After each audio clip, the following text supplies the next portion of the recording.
தடைகளை தகர்த்து வியாபாரத்தில் மேன்மை, தொழில் வளர்ச்சி, உத்தியோக பிராப்தி, குடும்ப நிம்மதி மற்றும் ஒற்றுமை, திருமணத் தடை, குழந்தை பேறு பெற்றிட உங்கள் ஜாதகத்திற்குண்டான வசிய இயந்திரம் மற்றும் மந்திரம் பெற்றிட உடனே தொடர்பு கொள்ளுங்கள். சிவாய நமஹ. வேதிக் ஆஸ்ட்ரோ யூடியூப் சேனல் அன்பர்கள் அனைவருக்கும் அன்பான வணக்கம். அடியாருக்கு அடியேன் சந்தோஷ் திரிமேனி சிவாச்சாரியார். நிறைய ஆன்மீக தகவல்களை வழங்கி கொண்டிருக்கக்கூடிய நமது வேதிக் ஆஸ்ட்ரோவிலே கடன் நிவர்த்தியாகக்கூடிய ஒரு அற்புதமான ஹோமத்தை உங்களுடன் பேசுவதிலே மிகுந்த சந்தோஷப்படுகின்றேன். கடன் அப்படிங்கிறது மனிதனுக்கு மிக மிக இன்றியமையாத ஒரு விஷயம். பொருளாக ஏற்படக்கூடிய கடன், நம்ம ஏதோ ஒரு வீடு வாங்குகிறோம், அல்லது ஏதோ ஒரு கார் வாங்குகிறோம், அல்லது ஒரு பைக் வாங்குகிறோம், அல்லது நம்மை அபிவிருத்தி செய்து கொள்வதற்காக, ஒரு கல்யாணத்திற்காக, ஒரு தொழில் செய்வதற்காக கடன் வாங்குகின்றோம், கடன் கொடுக்கின்றோம். பொதுவாகவே இந்த கடன் அப்படிங்கிறது அது நமக்கு கிடைக்க வேண்டிய சமயத்திலே கடன் யார் கொடுப்பாங்க நம்ம ஆவலுடன் பார்த்து கொண்டிருப்போம். கடன் நமக்கு எப்படி கிடைக்கணும், இவங்கள்ட்ட கேட்கலாமா, அவங்கள்ட்ட கேட்கலாமா, இப்படி ட்ரை பண்ணலாமா, அப்படி ட்ரை பண்ணலாமா அப்படின்னு நம்ம கேட்டுக்கொண்டிருப்போம். அந்த கடன் நமக்கு வந்த பிறகு, அந்த பணத்தை நாம் அனுபவித்த பிறகு அந்த கடன் அப்படிங்கிறது நமக்கு ஒரு சுமையாக மாறும். அதுவும் முக்கியமாக சொல்ல போனோம் அப்படின்னா வீட்டு கடன் தான் அதிகமான ஒரு நபர்களுக்கு ஏற்படக்கூடிய அதிகமான சுமை. ஏன்னா அதில் இருக்கக்கூடிய வட்டிகள் தான் கொஞ்சம் அதிகமான மக்களை பாதிக்கக்கூடியபடியாக இருக்கும். இன்னும் ஒரு 20 வருஷத்துக்கு என்னுடைய வருமானத்திலே நான் இந்த கடனுக்கு தான் கொடுக்கணுமா அப்படின்னு நிறைய அன்பர்கள் கேட்பாங்க. ரொம்ப வருத்தமாக கேட்பாங்க, எப்போ தாங்க இந்த கடன் தீரும், எவ்வளவோ சம்பாதிக்கிறேன், ஒரு மாதம் நான் 1.5 லட்ச ரூபா சம்பாதிக்கிறேன், ஆனால் கடனில் எப்படி போகுதுன்னு கூட எனக்கு தெரியல.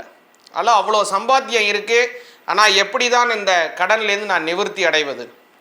இது மீண்டும் மீண்டும் நான் கடனாளியாகவே இருக்கின்றேன். ஒரு கடனை வாங்கி இன்னொரு கடனை அடைக்கிறேன், அந்த கடன் பெருகி கொண்டே போகிறது.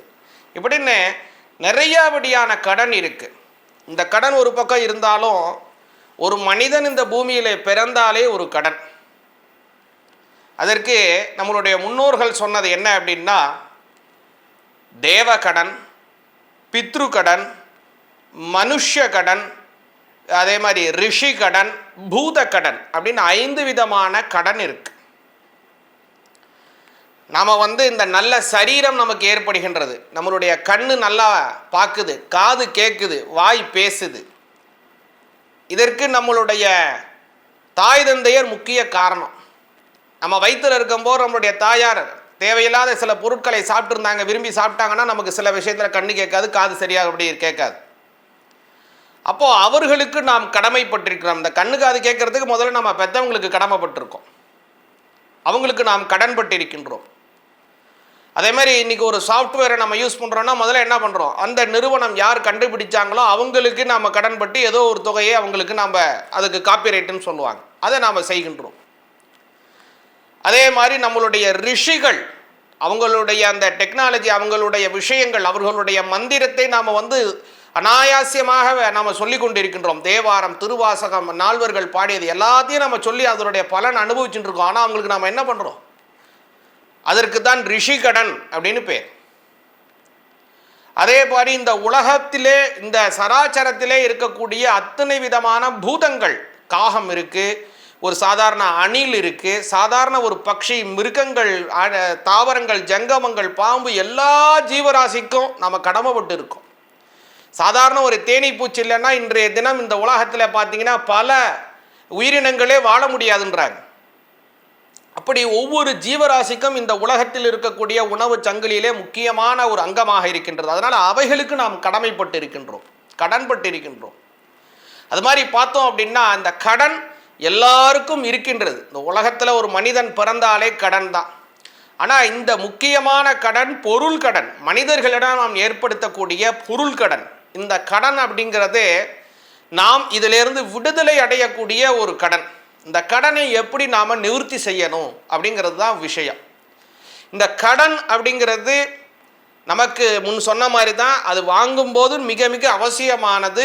வாங்கிய பிறகு அதை நாம் எப்படி அடைக்க வேண்டும் என்பது தான் மிக மிக பெரிய சுமையாக உள்ளது. அதை நாம் அடைப்பது நம்மளுடைய முக்கிய அங்கமாக உள்ளது. அதனால தான் ராமாயணத்தில் சொல்லுவாங்க, கடன்பட்டார் நெஞ்சம்போ கலங்கி நின்றான் இலங்கை வேந்தன் என்று சொல்லுவார்கள். பாருங்க, கடன்பட்டா நம்மளுடைய அவ்வளோ வேதனையா. அது மாதிரி இந்த கடனை எப்படி நிவர்த்தி செய்வது, இதற்கு என்ன உபகாரம், என்ன வழி அப்படின்னு பார்த்தோம் அப்படின்னா, நிறைய உபகரணங்களை நம்மளுடைய முன்னோர்கள் ஆன்றோர்கள் எளிமையான முறையிலே வகுத்தார்கள். எளிய வகையில் நிறைய வகை இருக்கு.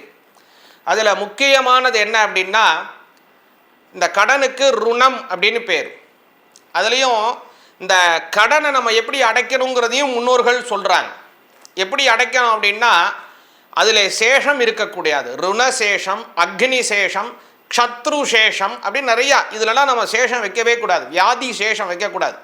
ருணத்தில் கடனில் கொஞ்சம் மிச்சம் வச்சோம்னா அதில் இருக்கிற வட்டி நம்மளை பெருசாகும். நான் சமீபத்தில் கூட இடையில ஒருத்தர் சொன்னது பெரிய வைரலாச்சு. நான் 250 ரூபா கடன் வாங்கினேங்க, அதுக்காக நான் 65,000 ரூபாய் நான் அந்த கிரெடிட் கார்டுக்கு கட்டினேன் அப்படின்னு சொன்னாங்க. அது பாருங்கள், அந்த கடனானது வளர்ந்து விடும். அதே மாதிரி தான் ஒரு வியாதி, இது சின்ன வியாதி தானே, இதை விட்டுருவோம் நம்ம நினைக்கக்கூடாது. அதில் சேஷம் வைக்கக்கூடாது. அக்னியிலே சேஷம் வைக்கக்கூடாது. லைட்டை போட்டே வச்சா அது அவ்வளோதான், அப்படியே ஆகிடும். அதை அணைக்கணும். அதே மாதிரி நம்ம வீட்டில் ஒரு நெருப்பை ஏற்றினா உடனே அதை சிம்மிலே வச்சுட்டு போகணும், வைக்கக்கூடாது. அதை நம்ம அணைக்கணும். அதில் சேஷம் வைக்கக்கூடாது. எதுலேயுமே சரி. அப்போது அந்த கடனில் நம்ம சேஷம் வைக்கக்கூடாது. பூர்ணமாக நிவர்த்தி ஆகணும். ஒரு துளி அதனுடைய வட்டி விகிதம் கூட இல்லாமல் அதை நிவர்த்தி செய்வது தான் நமக்கு மிக மிக முக்கியம். அப்போது அந்த கடனை எப்படி நிவர்த்தி செய்வது அப்படின்னா, எளிய மந்திரம், எளிய ஹோமம் இருக்கிறது. அதற்கு ருண விமோச்சன கணபதி ஹோமம் அப்படின்னு ஒரு அருமையான ஒரு ஹோமம். அதற்கு ருண விமோச்சன கணபதிக்குண்டான மூல மந்திரத்தை கொண்டு யாகம் செய்வது. முக்கியமாக அந்த ருண விமோச்சன கணபதியை கலசத்திலே ஆவாகனம் செய்வது. அந்த கலசத்தில் ஆவாகனம் செய்த ருண விமோச்சன கணபதியை யாகத்திலே எழுந்தருளச் செய்வது. அந்த ஹோமத்திலே அவருக்கு மிகவும் பிடித்தமான அருகம்பிள், அதே மாதிரி லாஜ புஷ்பம் என்று சொல்லக்கூடிய நெல் பொரி, பசுவினுடைய நெய், அதே மாதிரி அவருக்கு பிடித்த மோதக பக்ஷணம், கரும்பு துண்டு, சுத்தாண்ணம் என்று சொல்லக்கூடிய வெறும் வெள்ளை சாதம், அதே மாதிரி அவருக்கு மிகவும் பிடித்தமான எள்ளு உருண்டை, அதே மாதிரி அவருக்கு மிகவும் பிடித்தமாக இருக்கக்கூடிய வெண்கடுகு, இப்படியாக இந்த 8 பொருட்களை கொண்டு யாகம் செய்ய வேண்டும். இந்த ருண விமோச்சன கணபதிக்கு உண்டான அந்த மூல மந்திரம் அப்படின்னு பார்த்தீங்க அப்படின்னா, ஓம் கணேச ருணம் சிந்தி வரேண்யம் ஹும் நமஹா பட் ஸ்வாஹா அப்படிங்கிற அந்த மந்திரத்தை சொல்லிதான் அந்த ஆகுதிகளை செய்வார்கள். அதே மாதிரி இந்த 8 பொருட்களை வைத்து ஹோமம் செய்வதனாலே நன்மைகள் கிடைக்கின்றது அப்படிங்கிறத கணபதி அதர்வ சீரிஷோபனிஷத்திலே கனக ரிஷியானவர் சொல்லுகின்றார். அஷ்டோ பிரம்மணான் சம்யக்ராஹயத்வா சூரிய வர்ச்சஸ்வி பவதே அப்படின்னு அதாவது 8 விதமான யோ லாஜேர் ஏஜே சயசோவான் பவதி, யார் ஒருவர் மகா கணபதிக்கு இந்த பொருட்களை சொல்லுகின்றார்களோ அவர்களுக்கு சூரியனுக்கு நிகரான ஒரு வர்ச்சஸ், அவர்களுக்கு உண்டான ஒரு நல்ல சிரேயஸ், நல்ல புகழ் கிடைக்கும் என்று சொல்லுகிறார். அது மாதிரி இந்த கணபதிக்கு உண்டான இந்த விசேஷமான ருண விமோச்சன மந்திரத்தை சொல்லி ஹோமம் செய்து வந்தோமேயானால் நமக்கு கடன் பரிபூர்ணமாக நிவர்த்தியாகும் என்று சொல்லிக்கொண்டு, இப்படியாக அந்த ருண விமோச்சன கணபதியினுடைய அனுக்கிரகம் உங்களுக்கு பரிபூர்ணமாக கிடைத்து உங்களினுடைய அனைத்து விதமான கடன்களும் ருண சேஷம் அப்படின்னு சொல்கிறோம் இல்லையா, அந்த ஒரு விதமான சேஷமும் அல்லாமல் நிவர்த்தியாகி கடனற்ற நல்ல ஒரு வாழ்வாங்கு வாழக்கூடிய மனிதராக தாங்கள் வாழ வேண்டும்படியாக எல்லாம் வல்ல எம்பெருமானினுடைய கமலார விந்தத்திலே அடியனுடைய பிரார்த்தனையை சமர்ப்பிக்கின்றேன். சிவாய நமஹ.